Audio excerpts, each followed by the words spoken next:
Yeah, my friends are cheering, which is nice. Like a few of you, I bet a couple of weeks ago you were chatting to your friends about sort of, as we move into the new year, highlights of 2010. It's a good time to do it as we enter a new year. My highlight of 2010 was I went to Germany for their beer festival. I went to Oktoberfest in Munich. It's a brilliant festival to go to. If you haven't been, you should go. And Germany is an absolutely lovely country. They've got beautiful people, beautiful scenery, but there's still a certain stigma attached to it, especially with the elderly. Now, I work in a gym, and in my gym I was speaking to this woman who's about 60 years old, about a week before I went to Germany. I was like, oh, I'm going to Germany next week. It's like, oh, you'll be alright. Well, I should hope so, really. It's just a holiday, really. I think I'll be fine. She goes, yeah, you'll be alright. You know, blonde hair, blue eyes.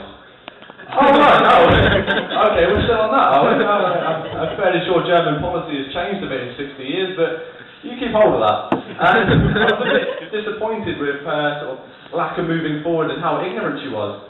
I was also in quite a cheeky mood, which is never a good mood to get me in. And I said, well, it's all very well having blonde hair and blue eyes, but I'm going to a beer festival, I might get drunk and, drop my trousers, and they'll see my distinct lack of foreskin. Then I'll be in trouble.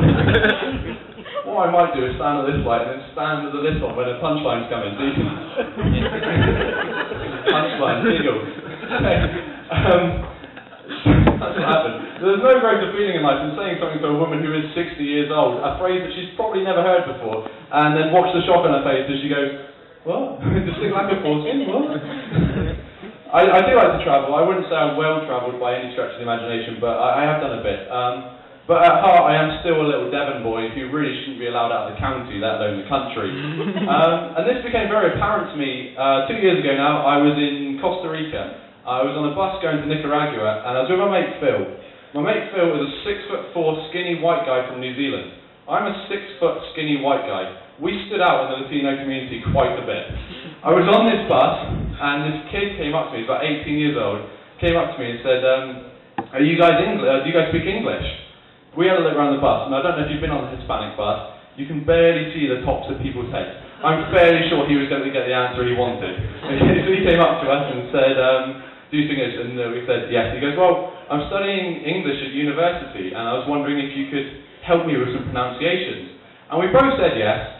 And I soon shot Phil down, because I was like, Phil, come on mate, you're from New Zealand, I don't want this kid to learn any of that New Zealand rubbish, I don't want him saying six and stuff like that. I want him to learn English stuff. And he pulled out of his bag this bit of paper, and it just had words on it really. It was kind of something that you'd see in a first school maybe to a 6 or 7 year old kid. And it just had words on it, and I said, well, what I'll do is I'll read them to you, and you read them back. It's pretty simple. And he's like, yeah, that's fine. So we started off, and it was just basic words really. It was like, telephone. Like, telephone. Anyone been to Costa Rica? That's what they sound like. Balloon. Balloon. It was going really well, and his pronunciations were getting better. Then this next word came up, and I don't know whether I had just forgotten what this word did to me, or whether it's just because I've been away from home for 6 months. But in my head, I was the epitome of Englishness, right, according to Canadians anyway. And I was stood there, and I looked at this word, and I looked up, and I just went, mirror! And without no word alone, the kid instantly back to me and just went, mirror! I couldn't believe it. And I felt really bad for this kid, because I turned him into a jammer without him even knowing. And he was there. I got over it pretty quickly, and I didn't want to correct him. But then later on, I felt quite bad, because I thought, well, he's obviously a bright kid, and what if he gets out? What if he comes to like America, or he comes to England, and he starts working in the school? He's not going to get any respect with that accent. If he comes in and he's like, well, Johnny, your grades are slipping, your attitude stinks really, you've got to take a long hard look at yourself in the mirror. Like, he's not going to get anywhere in life, is he really?